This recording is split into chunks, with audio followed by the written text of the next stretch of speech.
Matura's Mandala.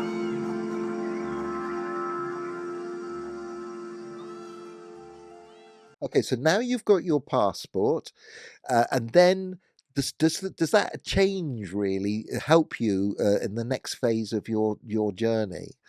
Because Well, it made me feel renewed and also relieved absolutely, because not having your own picture in a mm. passport can be pretty hairy, But you not know. your actual name, not Rick Brown. No, it's the same. It's the same name that the If passport you was don't in, mind, do not you my remember name. what your name was? Yeah, it was Kurt Spickelmeyer. Okay, No, wait, no, wait. It was William Stimple. William Stimple. okay, See, if you're gonna get away with using a passport like that, you're gonna have to put up with some kind of nonsense like a name like that. And it turned out that you know who William Stimple turned out to. I ended up finding out who that actually was. That's Mahendra. oh goodness, okay, Mahendra, our right, godbrother. okay. So okay, Because the passport that I bought in Bombay, it was a devotee-looking guy with a shaved head uh, and one tooth I missing. see.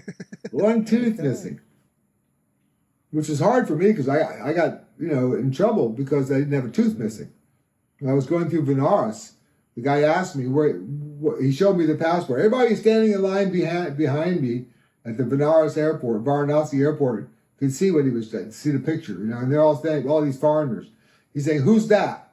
I said, "That's me." He said, "Oh, come on, what's it? There's no worry about the tooth." It was somebody else's picture. It was Mahendra's picture. The tooth missing. So he had me dead to rights, you know. This guy's got a tooth missing, and I'm like, no tooth missing.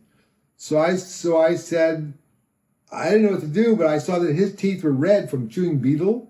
I swear to God, this is what I saw. His teeth were red from chewing betel. So instead of answering his question, I asked him, "What about his teeth?" And everybody started laughing. And he stamped my passport and let me go. Wow. I'm like, I'm sitting. I boarded the plane. I was white knuckles waiting for them to come take me Yeah, off. You yeah, know. right. On the edge. I was white knuckles until that plane took Mm. off. And I was expecting to get arrested when I got to I mean, that was like such a bust, Mm. But somehow or other, I got through there. And that was coming from Hyderabad back to Kathmandu the first time. And then when I got to Kathmandu, I went to a dentist, a Nepali dentist, and said I wanted to put a silver cap on this tooth. Okay. He's like, you hippies are so funny. So funny. Yeah, real funny, doc, And when I went back to America years later, I went to a dentist and said, "Can you take this cap off?" He goes, "What? There's a cap on there? That's a cap? There's a perfectly good tooth under there. Why'd you put a silver cap on?" And I'm like, "Well, it's a long story, I don't know. Style. Maybe I should put a diamond in there." So it's great. I love these anecdotes. So then, okay, so let's try and get you back to America and through this whole story. 79? So you were doing. What were the things that led you? Didn't you meet some devotees on a beach or something in Thailand? How did that? So tell. Oh, that was years. That was years. This is what we're talking about here. Is like 75. And Oh, then I went back to Bali and Kathmandu and making the school and having the Bhagavad yeah. Sapta ceremony and being involved with all this stuff and Sham Sundar writing me to stop dealing in the Yeah. rupees. Me and Dave are going to. They're threatening me basically. Because I was a fugitive. They knew it. I mean, I hate that. Why When you're a did they? fugitive and someone uses What that was their against. motive for telling you? Were you competition to them, or what was it? What was their thing? I was ready to do whatever they said. So I was just doing what I could do, and I was writing him too, saying, "Hey, I'm doing this, I'm doing that. What else should I do?" uh, But he wrote back saying, "You should stop doing anything," and I'm like, "Yeah, right. I'm right in the middle of all this, You should stop doing anything because they didn't want me to. They didn't want me to be involved. They didn't want any. I guess they were trying to sell this stuff to somebody in America, and they didn't want anybody else that had these two be selling them to. But I was like, well, tell me what to do then. Mm. But they were like, no, just stop doing this. And so I was kind of annoyed that they threatened me with my legal Did situation. they actually You know? threaten you? Is that what they said? Yeah, yeah, Wow. yeah. That's what he did. He was using the guy's David's name. I was like totally surprised. I thought I was helping him. But it must have been one of those things where him and David were getting something together in America, and I was like a loose end, that would also be supplying these stones somehow. That if the people they're selling to found out that these stones were available through somebody else, Right. I mean, I'm just imagining that would screw up their thing. But I was like, hey, just tell me what to do. I'll do whatever you say. But that wasn't because I'd already been through that guy. David came to Nepal. He stayed with us. He's a horrible guy. And Malati Saraswati. Saraswati came and stayed with me. One time before they went up there, I was in Delhi, helping something, and he called me up from Hyderabad and said, "Hey man, Malati's in Delhi at such and such an address, and she's going to commit suicide." And I'm like, "What?" He says, "Yeah, he was supposed to come back and join her, and she sent him a message saying, if you don't come back by such and such, I'm going to end my life in Delhi, end my life in Delhi." So he told me, he said, you got to go over and see what's going on. So he told me where it was. So I somehow at like 2:00 in the morning, I managed to go over and cross Delhi to get to this guest house where she was staying and get in there. It was a woman's guest house, get in there and sit next to her. What's going on? She was asleep and she woke up and said, I wasn't going to commit suicide. I was just going to leave town. Quit my life in Delhi doesn't mean kill myself. It just means I'm out of here. So I mean, Malati, she was a goofball. Okay. And so that was all kinds of stuff I was doing for him. But at some point they didn't want any loose ends, and they were trying to make some kind of exclusive deal in America. Mm.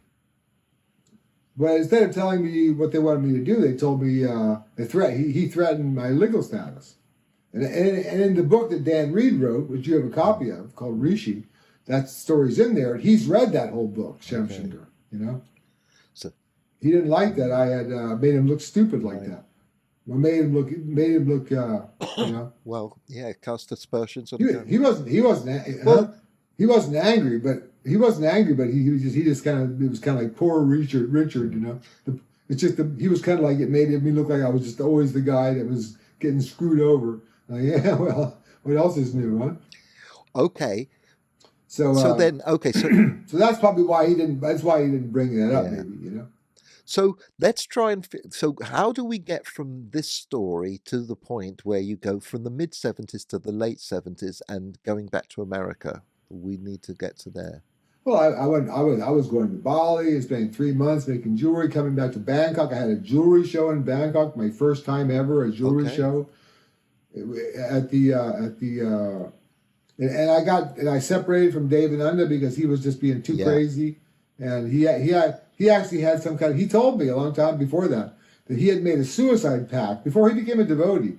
Just before he became a devotee, he had made a suicide pact with a girl, and she had carried it out, and he had not, and she was driving him nuts trying to get him to do that, and she was haunting him, and wow. So he was getting crazier and crazier, and he was with that girl, and he wanted me to take that girl and off his hands, and I was like, man, I don't want any part of this because I'd have to travel with somebody, and it was all a crazy thing where I could even tell you that he came to me one night, he was with that girl and I was in another room and we were sleeping. He comes over, he goes, "Hey, Rishi," wakes me up.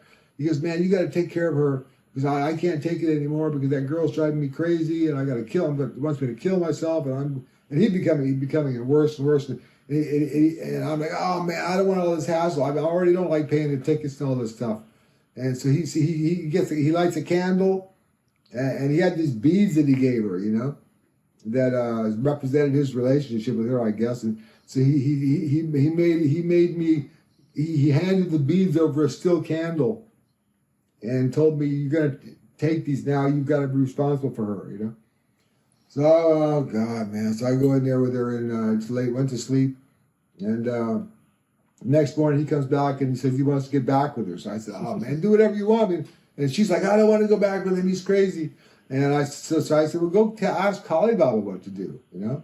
So they went and asked Kali Baba, and Kali Baba said that she should stay with me. And I'm like, well, if that's going to be the case, I don't want David Unde along because he's a bust. I mean, this guy David Unde is a bust, you know. He's just like acting crazy nonstop and howling at the moon and literally, you know, and freaking people out. And people were telling me, God, this guy's scary, you know. And so I went with this girl to Bali and started doing this business, and I never saw him again, you know, David Unde. Okay. And then? It's just the way it goes, huh? And then I did a jewelry show in Bangkok, came back and the jewelry Bhagavad show was in Bali or Bangkok? In Bangkok, Okay. Bangkok, yeah. I was making jewelry in Bali and selling some to tourists and stuff, but I was to hippies and things because more people started coming by then. You know, more people started, and people were buying, liking what I was doing. And then I would come back to Bangkok and I had a jewelry show at the Narai Hotel. Narai means Narayan. And then I went back to Bali, and I went back to Bangkok, and I went back to Nepal, and I was finishing the school, and I made that Bhagavad Similan, and did all this stuff, and then I went back to Bali, and I made some paintings, a painting for the Queen, a painting for Kali Baba, and I had all these Ida Bagus Rai paintings done, and I give them to Kali Baba and one to the Queen of Nepal, and I was trying to build up a situation where I could ask for citizenship in Nepal.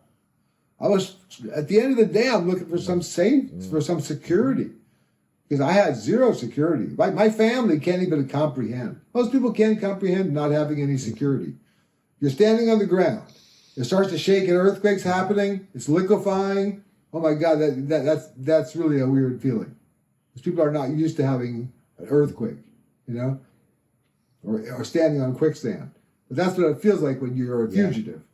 Yeah. Every day is you don't know how long. One day you're going to get caught, and you don't know when it's going to be, or how it's going to end, or how you're going to ever work it out. You know.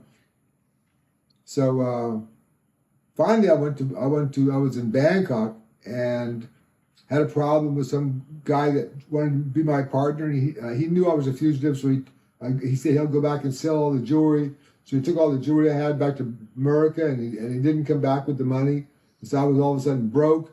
And so some guy gave me a place to stay at the beach at Ligian Beach. No, not Ligian. And down in Pattaya Beach, there's a place on the side of Pattaya called the Wangamat, and he had a little place there, a condo on the beach, that he said I could stay in for free. So I stayed there for a few months and for free. And walking on the beach one morning, I came across Bhutatman Karandar. I was totally broke. I mean, totally broke. I was staying for free. And so I came across Bhutatman Karandar, and that we saw the neck beads, and we started talking. That's when I found out that Prabhupada had passed away. And that's when I found out. That's when I first met those guys, and they'd heard of me, and I'd heard of them because I'd heard of Karandar anyway, because I heard a lot from David Unde about what had happened in this town.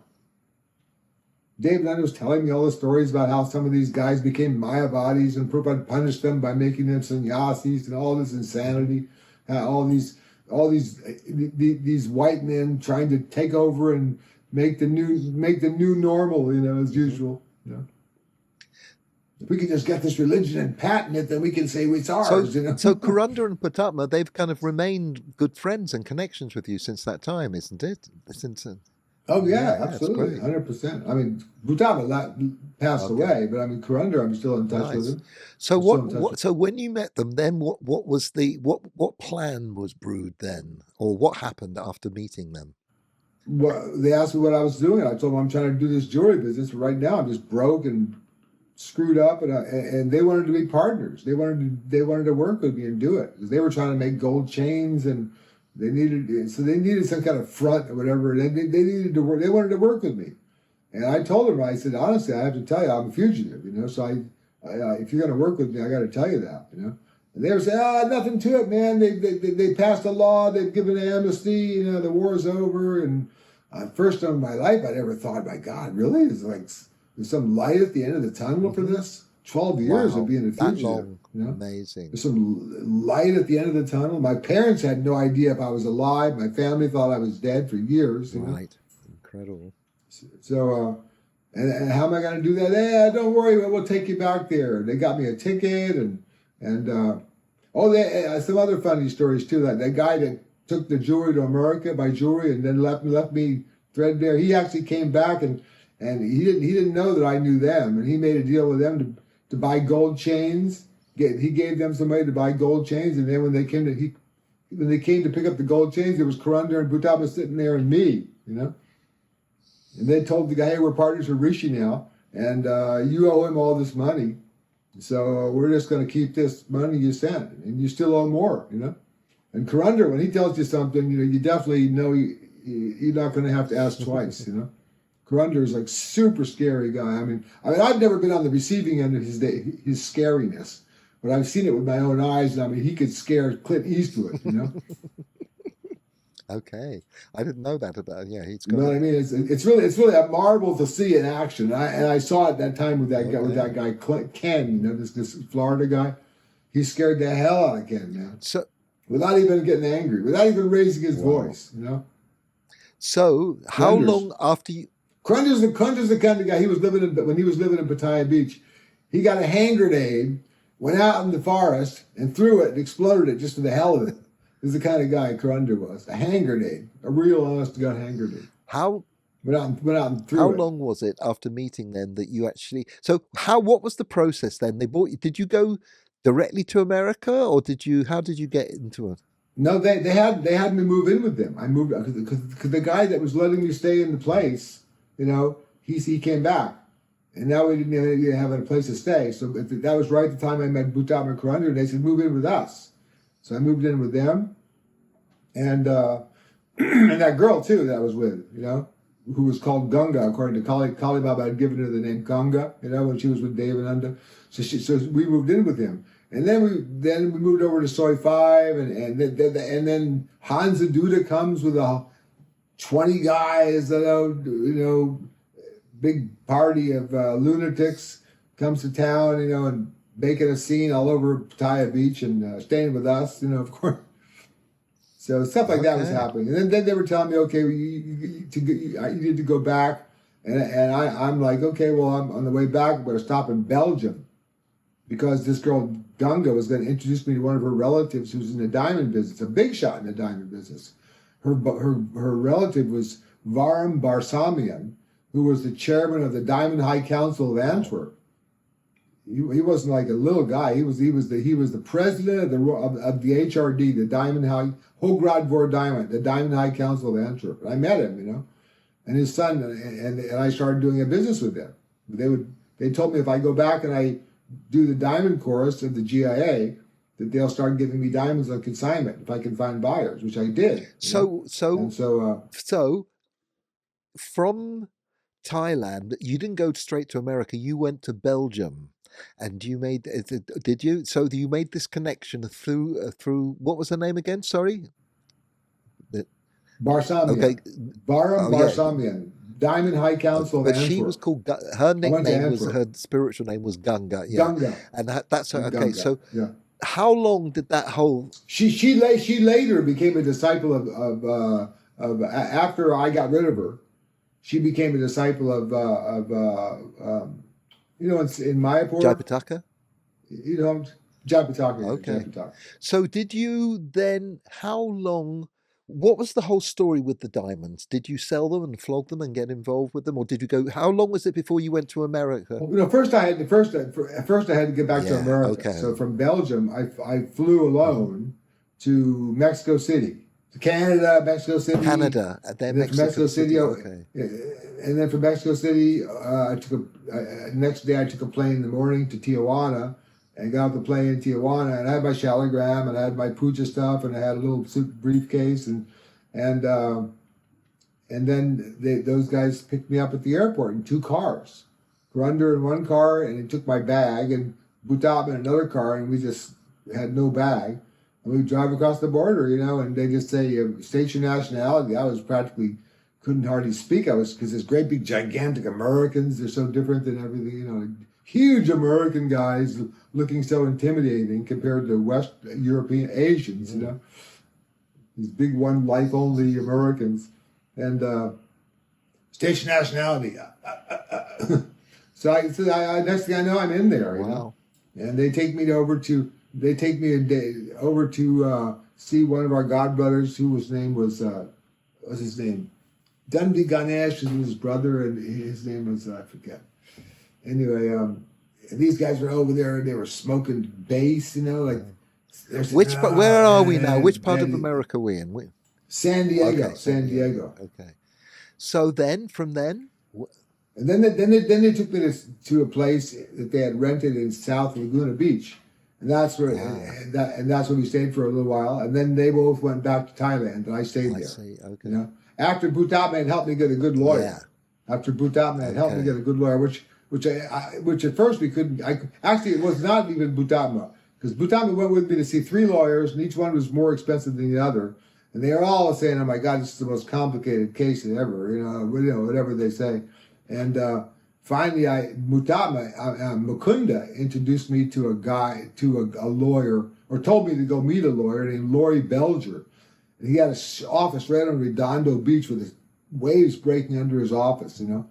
And he was a super expensive lawyer. He was like 100 times more expensive than these guys, you know. And he was friends with Tracy, what was that girl who was a tennis pro back then? Tracy Austin, I think her name was Tracy Austin. So she was Tracy Austin's friend, and he knew her through her. And so Mukunda set me up to go see this one lawyer, Laurie Belger. And he heard my whole story and took the case for free. Okay. So I'll take it for free. Hey, that's lucky. Then after he investigated the whole thing and found out that I had to go back to first I had to turn myself into the Army, you know, and he arranged all that. And then I had to go back for 2 weeks in the Army. Right. Which is pretty wild. Wow. But they shave your head and make you you got to go through all this stuff every day, you know. I had to go through all these physical, and they don't tell you they're going to let you go either, you know, until the last minute. You know? I could be court-martialed and put in a brig forever, you know. I remember I was in this. My kid loves this story. You know? I was having to stay in this one barracks with all these other guys who were all problem childs, you know. I was an old guy, you know, and these are all young guys, black guy, Mexican mostly, and they're all sitting around in this barracks talking about, you know, who had been AWOL when and how long and how they got caught, you know. Yeah, man, I was AWOL for a week before they caught my ass, and man, I was gone for 3 months, man. So they turned to me, "How long you gone for, man?" I was gone for 12 years. They never did catch me, you know. They're all like, you know, the king of the misfits. Great. That's a great story, a great chapter. The king of the misfit. My son thinks that's the funniest story he ever heard in terms of his dad. You know? That is incredible. But a bunch of losers thinking that because I was more of a criminal than they were, you know, that. Okay. And so the lawyer really, you know, so you went through this process, and you. Then I had to go back, and then I had to turn myself into then he arranged for me to go and turn myself in for this passport fraud. Because the real problem was the passport. For at that point, I was out of the Army. They give me a Chapter 10, which is called unfit for military service. It's not what do you call it? You know, dishonor. It wasn't dishonorable. It was unfit for military service. I told you guys. I remember when I go into this one captain lady, you know. Let's see. You've been gone for 12 years. Let's see. So I suppose you went out of this man's army, you know. And I'm looking at her thinking, this man's army, Jesus. What are you doing here? Classic America. Goodness. You must identify as a man then, huh? That was ridiculous. But that was all very. So then, that's a very short period. So that whole going back to the army and handing yourself. How long was that process? Just a month or two, or something? No, from the time it started until the time it actually, I had to go to the final court case was probably 4 or 5 months. Still in the scheme of things. So once you've gone through, and then when I finally got to the court case, you know, I just said guilty. You know, the lawyer told me just say guilty. You know, don't give any talk, don't say anything, just guilty. And so the judge said, okay, it's 3 years probation, no sentence, no suspended sentence, 3 years probation, and 600 hours of public service. Okay. 600 hours of public service, which is 200 hours a year. It's a lot of Yeah. hours, you know. So so Which I did, okay. I did. But that you were based. Was that when you made your base in Laguna Beach at that time? Okay, so you were based in Laguna Beach. You didn't have any criminal things against you anymore. You'd cleared that up. You were doing your community service. Was it during that period that you decided to go to? But to leave the country, I had to check in with the probation officer for 3 years. Okay, You know? And get permission okay. anytime I wanted to So get it. You had to follow all these rules. was You your know. this plan to go to the college, the gemology college, so you could go further with the diamonds and everything? How long after being there did that happen when you actually enrolled in the? I start within a Okay, so month. you're Within a straight month in getting there. there into the. Yeah. Was that something that you actually went to every day, or you just went to art classes, or you enrolled? Where? Parts of it you did. Like the school at the time was in Santa Monica. The original school was in Santa Monica. So I did, because I was in Laguna Beach, and that's pretty far drive, especially if early morning with the traffic. So I just did what they called correspondence course. Where they send you the book, and every chapter's got a chorus attached. They send you the task, and they send back the thing, and then you have a whole period point where you do where they send you stones to grade, and you have to have all the equipment. Then to take the test, and for the grading test, you've got to go to the school, which is in Santa Monica. So it was a combination of both. And the whole thing, I didn't finish it until 83. Okay. 83, Wow. I completed it. But you have to do diamonds, then you have to do colored stones, then you have to do diamond grading and gem ID. And I did another course called jewelry retail.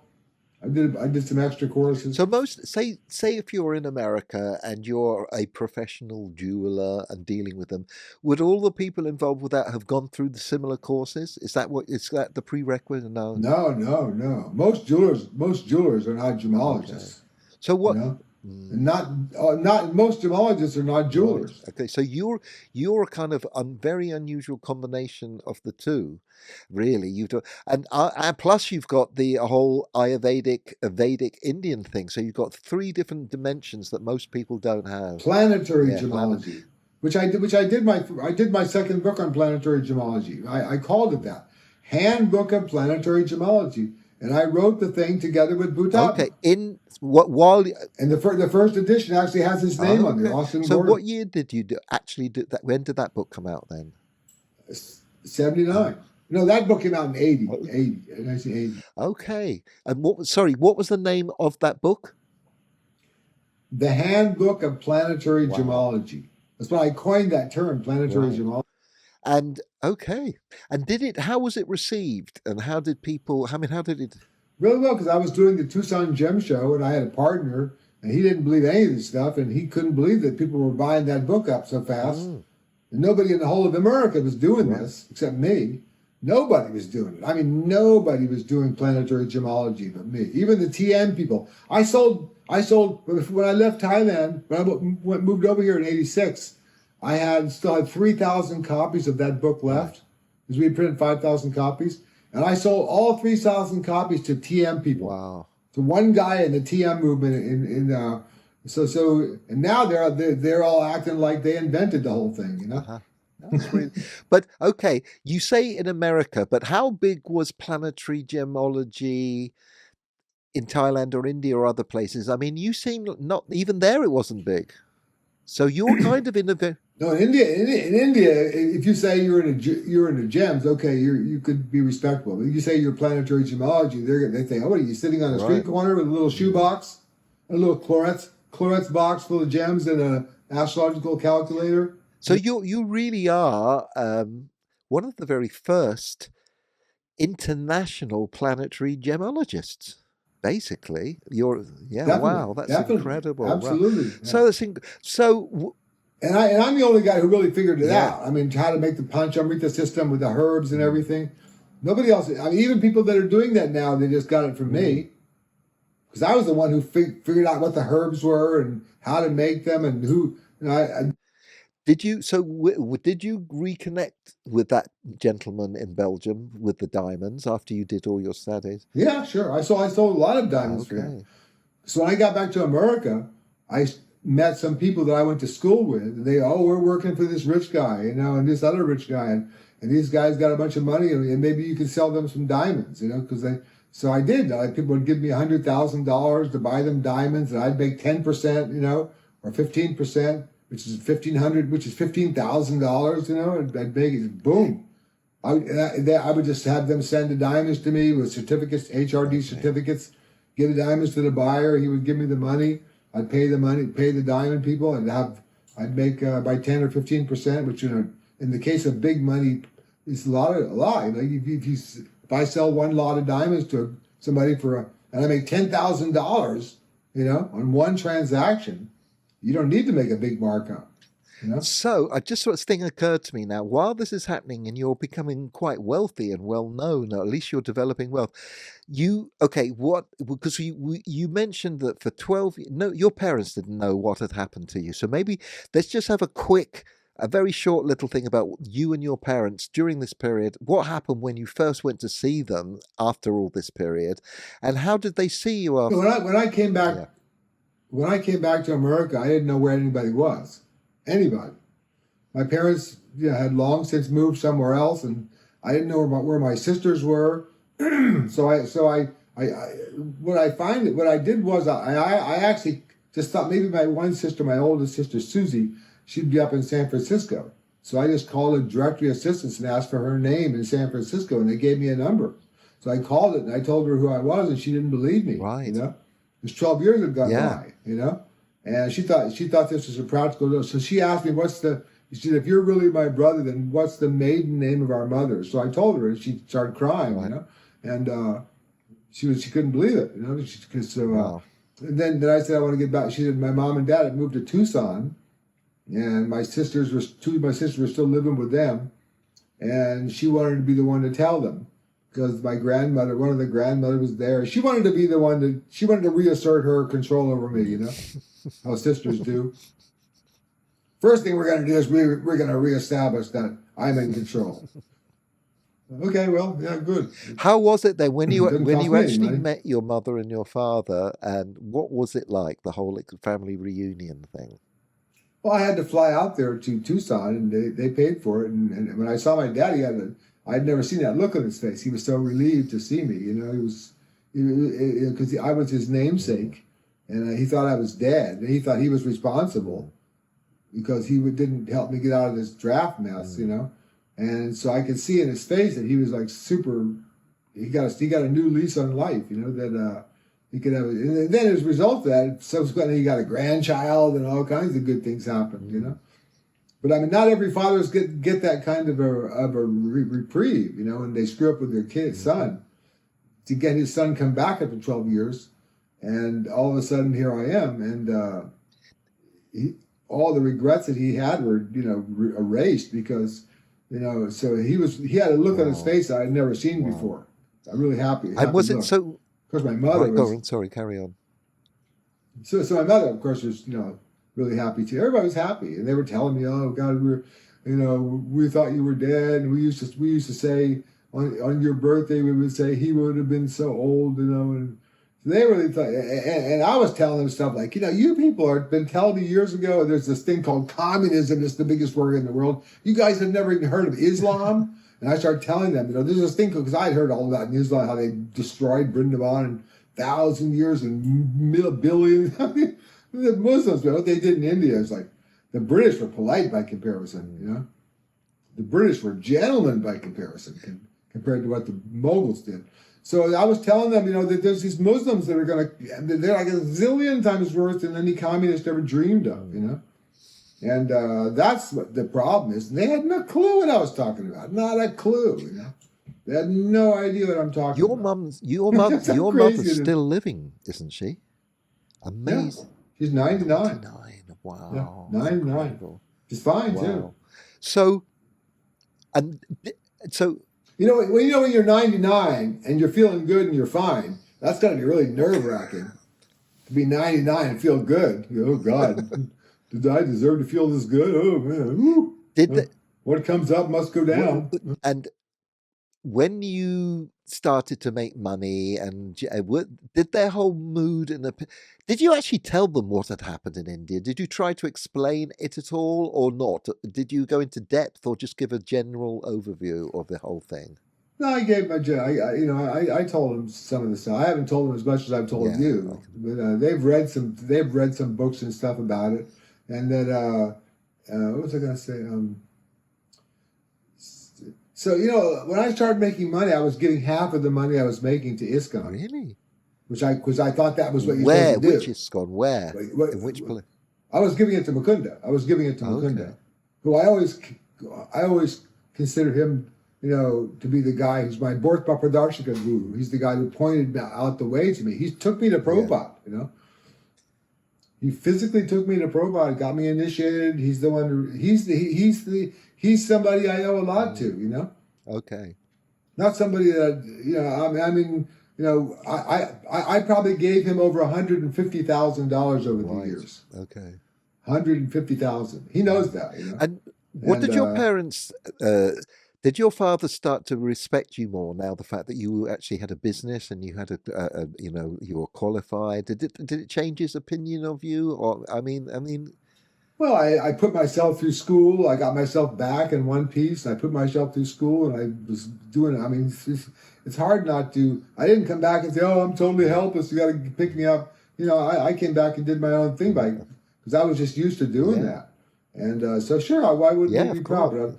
But my dad, the only way he would be 100% proud is if there's a situation where a hand grenade comes on the ground, and I take my helmet off. And I put it on the hand grenade, and I lay on it and blow my heart out. That would be the proudest moment of his life if I did an Audie Murphy thing, Maturas Nandana.